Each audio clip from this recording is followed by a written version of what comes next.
Hey there, it is Rachel out here taking an opportunity to talk to you guys about week 3 of the project over here in Woodlawn. So what we're going to do every week, we're going to take a look at the progress, talk through the issues that have come up for the week, and provide you guys insight on how to make your projects better in the future. So you'll be along the ride for all the pitfalls that I'm going to go through, and hopefully it helps one of you make a better decision or do things a lot better than I will be doing over these next 52 weeks. Thank you guys for watching. Let's get to it. So we're going through the gate and gonna go to the basement. That's where all the activity has happened for the 3rd week. So activities that were on the agenda for the 3rd week we were supposed to have plumbing for 5 days, 5 to 7 days, my apologies. Then we were supposed to have demo of the 1st floor down to the 2nd floor going simultaneously as well. And then the next stage will be framing, then electrical. So we're gonna open the door and gotten done. All right, so we're down in the luxurious basement again. So from last week, we still have the electrical over here on the side. We got some PVC that's down here. So hopefully, all right, so we see some progress. So currently, that means that the plumber has come out and he has actually changed out the plumbing. The old plumbing is over there on that side, and this is the new plumbing right here. We have the toilet, the sink, as well as the shower. So that's what this plumbing is all for. And that we ran into this week. So we end up needing a quick permit for the basement, and my contractor had to go down to the city hall and actually get the the permit. And at this point, we're waiting for the city inspectors to come out and let us know that the plumbing is okay and allow us to proceed. And then after we get that information, we're going to move forward with concrete, then demo of the 1st floor down to the basement, and the stairs are going to be area over there. So, but want to give you an update of where we are today.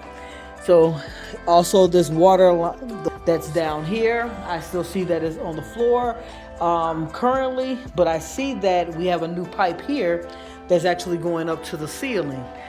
So I'm going to ask a couple of questions, most likely of my contractor, to find out what's going on with the pipe that's actually on the floor. The reason why you want to inspect your job site.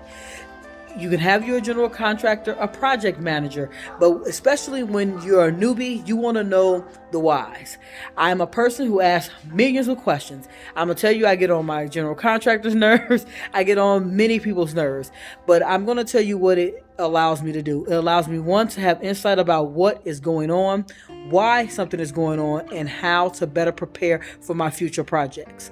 So as I'm looking through these things, this is the question I'm going to ask. So I currently, as we said, I see the pipe from the ceiling, but I don't see the pipe that goes all the way across to the water itself. And I'm trying to figure out about the pipe that's here on the floor. And the pipe that I'm speaking of is that one that's right here, that goes along here. That is actually the water coming from the city to within the house. So I'm going to ask that question later on tonight, because my contractor and I have a deal that Sundays are our day off, and we don't talk about Project Woodlawn. We might talk on the phone, but we don't talk about Project Woodlawn. So I'm going to ask that question, get more clarity on what's going on, and these are the pitfalls, or these are the things that come up that you want to make sure that you are aware of. Because if you don't know where your project should be heading or what should be happening, then as time is used, your project is not being completed on task. It's not being completed on budget. And when you're especially when you're an investor and you're trying to get renters in, you're currently spending money for all the holding costs. So this is part of the holding costs. And I'm going to talk a little bit about it right now. The holding costs include mortgage, the lights that you see, the gas, the water, the garbage, and any other little things. So currently I have people upstairs, so I'm currently paying the internet bill because that was part of one of the things that are part of the program. And since I have someone here already on the first floor, I had to accrue that expense already. So these are holding costs, and those are costs that you're not going to recoup because there's no one actually paying the rent for you at this point in time. So as long as the project is going on, you're not getting any of the money back. You're just putting that money out. So that's part of the holding costs that you'll hear investors say, hey, you got to make sure you have money for those holding costs. Absolutely. You have to make sure you have money for those holding costs. So these are all the costs that you actually are thinking about up front before you get into a project. And be prepared. Something's going to happen. And if you're not ready, it's going to bite you. But it's going to happen.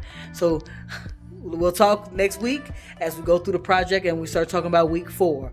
And hopefully there's some work being done in week 4. Have a great one. Thank you for watching.